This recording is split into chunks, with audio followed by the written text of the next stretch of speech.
আপনি জল খাচ্ছিলে? খেয়ে নাও। আপনি আসবেন আমি টের পাইনি মামা বাবু। আসলে আমারই বলে ঢোকা উচিত ছিল। তুমি জল খাচ্ছিলে তাই। কিছু বলবেন? হ্যাঁ, সরি। হ্যাঁ? ওই যে মা তোমার সাথে খারাপ ব্যবহার করলো, আমার খুব খারাপ লেগেছে, তাই ভাবলাম মায়ের হয়ে তোমাকে সরি বলি।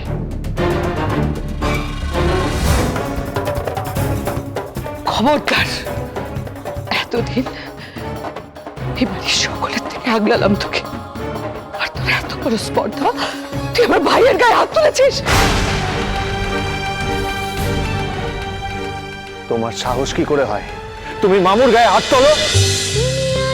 তুমি আশেপাশে থাকলে সোম থেকে রবি প্রতিদিন রাত ৮টায় স্টার জলসায়।